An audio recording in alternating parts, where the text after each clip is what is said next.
I have been teaching pole dancing since 2011, and I have been pole dancing for a lot longer than that. So here are the most common mistakes I come across when teaching beginners. And when I say mistakes, I mean things that are going to make your pole dancing harder.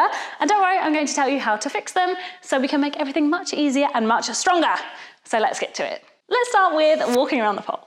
A lot of the time, people find it really, really hard to figure out how to walk around the pole because it's so different to what we usually do. So I see a lot of high knees. I see a lot of fast little steps. So here's the way I like to break it down.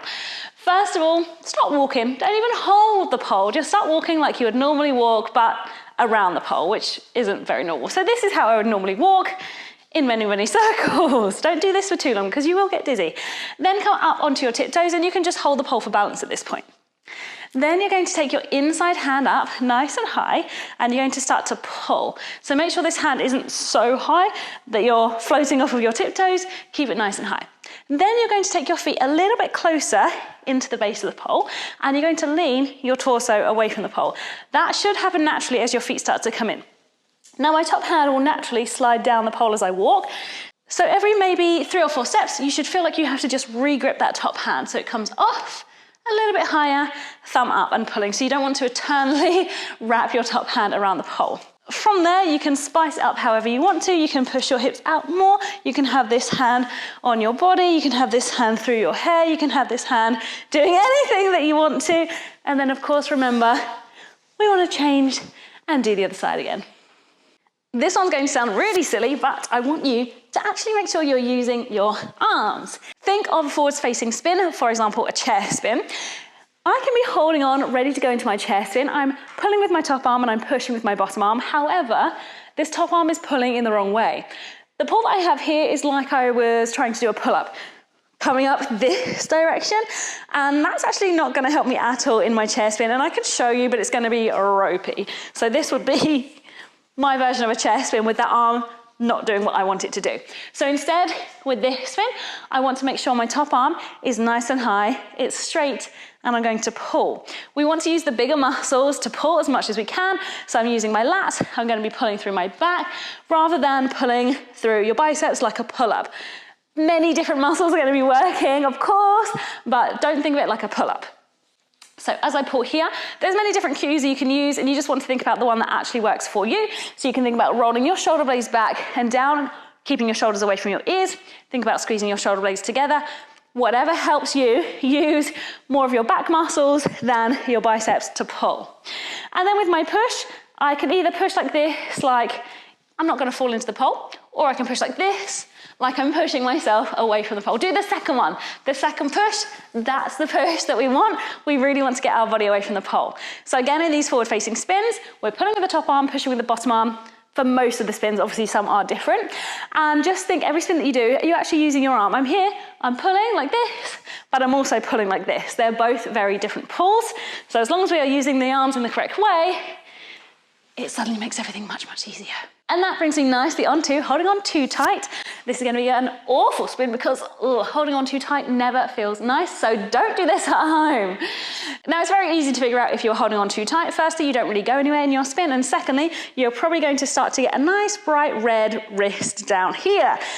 But luckily we can fix that quite easily. A very easy way to fix it without actually doing a spin, in case you're tired, is to walk around the pole. So you can take your inside hand up nice and high and you can pull. Keep your feet nice and close to the base of the pole and then lean your torso away from the pole. So we want to create a nice triangle shape here. As you start to walk, you can have a look at that top wrist. If you start to hold on too tight, the hand won't move anywhere, but your wrist will start to come really close to the pole, if not touching the pole. Every time you feel that, you want to reset the arm. Now, if you notice, say every 2 or 3 steps here, that is when the arm starts to wrap. That is when you're pulling too much, and go again. So keep leaning away from the pole, looking at that top wrist, and you can readjust that hand every time you need to, because while we're walking on the floor, the hand is going to slide down the pole. When you have nailed that walking, you can hopefully incorporate that into your spins. It's the same idea. Obviously, your feet won't be on the floor. They'll potentially be on the pole, but you want to still keep leaning away and loosening that top arm. So let me go for my fireman spin again. So here, my wrist is not coming onto the pole. Yay! Let's mix it up a little bit and have a little bit of real talk. Number one, are you doing your strength moves? And number two, are you training both sides? Now the answer, of course, should be yes to both of these, but I know a lot of the time it's not. Strength moves can be really, really, really boring, but they're going to build the foundation for future moves. If, for example, you know in the future you want to go upside down, you want to nail your invert, and then there's trickier, harder moves that you want to do on top of that, start your knee tucks now. You can start your knee tucks and get really, really, really strong in your knee tucks so that when you're ready to go upside down, you already have that strength. Now, if that's not motivation enough, then I can't really help you because that is just a really cool motivator. And now, secondly, to our second side. In our classes, we do strength moves every single week and we do both sides every single week. However, when we start to go to future moves, every so often there's someone saying, I've never tried this on my second side. Now I know I told them to try it on their second side. Do your second side. Now the reason I can tell you this is because evidently I did not do my second side, and I found this out when I tried to do an outside leg hang to a Superman. I could do an outside leg hang. I could do a Superman. Turns out it went from my good side invert to my bad side Superman. Therefore, I could not do an outside leg hang to a Superman. That was the most frustrating thing because I then had to go back and reteach myself the second side, and now everything I do on both sides. Don't get me wrong, not everything is as strong on both sides, but I do them on both sides. So be kind to your future self right now and do both sides and do your strength moves. You're welcome. Now I'm going to bring you to a personal pet peeve of mine, which is having a million walks around the pole before you then come into your move. I don't understand it, but I do find it very funny to watch. So if you want to keep doing it, I will find some joy in that. I like to do 3 steps going into moves. So I either do inside, outside, inside, or outside, inside, outside. And the reason I do that is because 1 step is not enough to give you that momentum, but it is good to just get you to practice the move. With 2 steps, again, it's just not enough to build up that momentum. 3 steps for me is perfect. Any more than that, firstly, you're wasting time, and secondly, you get really dizzy. It also, I find, builds up the speed. So if I'm here, thinking about my move, and then we're going into it, and then I'm thinking about what move I'm gonna do, I end up just going really, really, really fast, but not really executing the move very well because I'm just focusing on walking. If you do 3 steps, it's really good because then you can plan ahead. So if I'm doing inside, outside, inside, I then know that my outside leg is free to go into a move and vice versa on, of course, the other leg. Your legs are really going to thank me for this one because this one is all about not hitting the pole, which hopefully we won't do.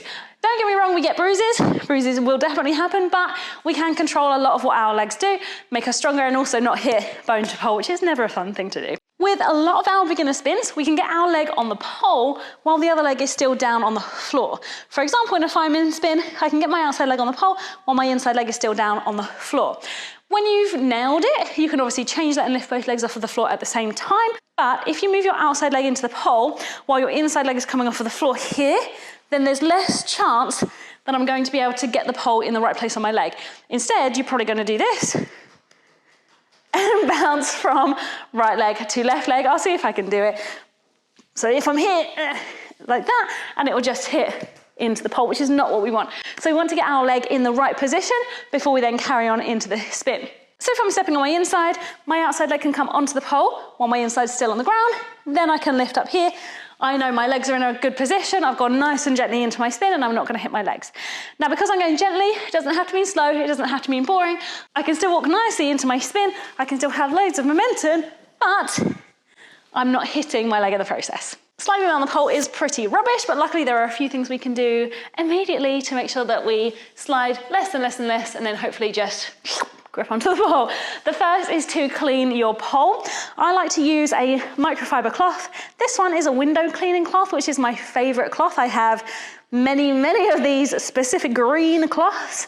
They wipe the holes really, really well for me, but there are plenty of microfiber ones that you can use. If you've got one and it doesn't really feel like it's doing the job, just get another one if you can, because you might get one microfiber and it's not as good as another microfiber one. Secondly, figure out how to actually clean your pole.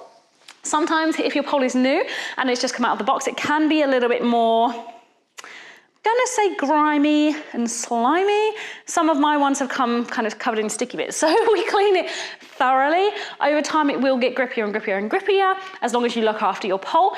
Over time, I've tried to clean my pole with many different things. If it's just me on my pole, I just get my cloth with nothing else on it, and I just wipe my cloth down, and then that is that. If we are going between classes, I like to clean the poles with isopropyl alcohol, and that doesn't have any kind of moisturizer or anything nice and soft for the hands in it.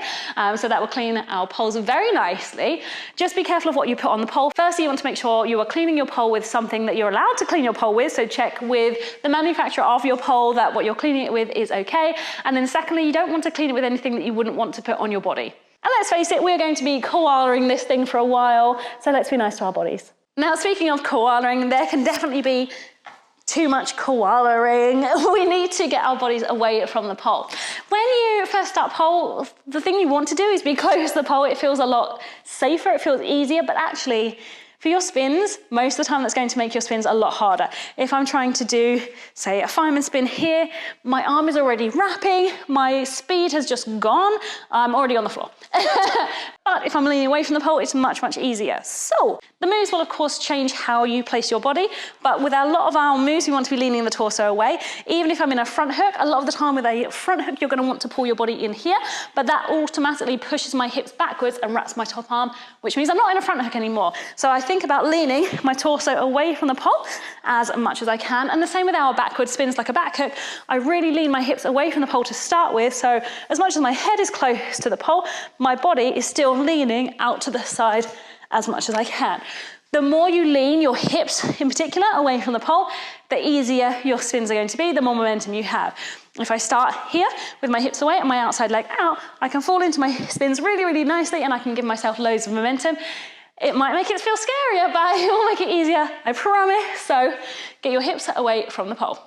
I'm going to give you a pet peeve and something that actually genuinely does help with your pole dancing, which is pointing your toes. Number one, it makes it look pretty, and of course there are exceptions to every rule, but we want to, for the most part, point our feet.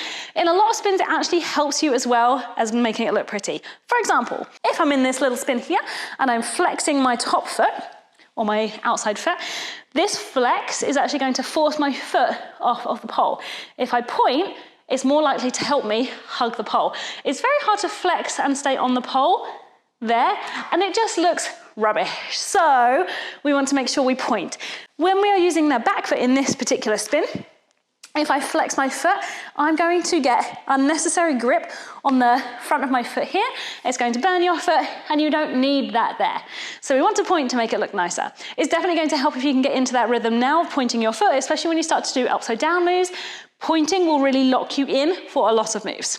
The thing that helps me point my foot is if I point as soon as that leg comes off of the floor. So I'm already up on my tiptoes, but as soon as my outside or inside leg comes off of the floor, I'm going to point so that I don't have to think about it halfway through the move. If you're in your spin and you're flexing, you can remember to point, but realistically, you've already kind of come out of the move by the time you remember you need to point. It's only when you watch back that video and you realize you flexed that you wish you hadn't. So let's point. We want to make sure with every session we warm up, and with every session we cool down. If you're doing a class, I'm hoping that's a given anyway, but when you pole at home, I know it's the thing that gets forgotten about because people find it boring, and I get this. However, if people come to tell me that they've got injuries, it's pretty much always because they haven't warmed up, and they tell me, I didn't warm up and I felt my shoulder pull, or I felt this, or I felt that. Firstly, warm up because it will make your body ready for pole. You are less likely to get an injury, which is always a good thing because injuries are rubbish. Injuries are worse than warm-ups, okay? And secondly, if you want to get stronger, which let's face it, we do, whack in some strength moves in your warm-up. Add in some squats, add in a plank, add in some press-ups. These are things that you can easily add in. They're going to get your body nice and warm, but they're going to get you so much stronger. And if you think of your warm-up, every single time you train, you're doing, say, 10 press-ups. Even if you can't do a press-up today, in a couple of weeks, you'll be able to do 5. You might be able to do 10. And then you can do as many press-ups as you want to. And then, of course, remember to cool down at the end. You don't want to get tight from not cooling down. You don't want to get an injury. You don't want to get sore the next day. So make sure you cool down. I know people think, again, a cool down is a completely pointless thing, but it's only when you wake up the next day and you are very sore and you realize that you haven't cooled down. So make sure you cool down, and definitely don't forget to cool down the wrists. If you love these tips and want some more, I have got a little download for you in the description below, so go check it out.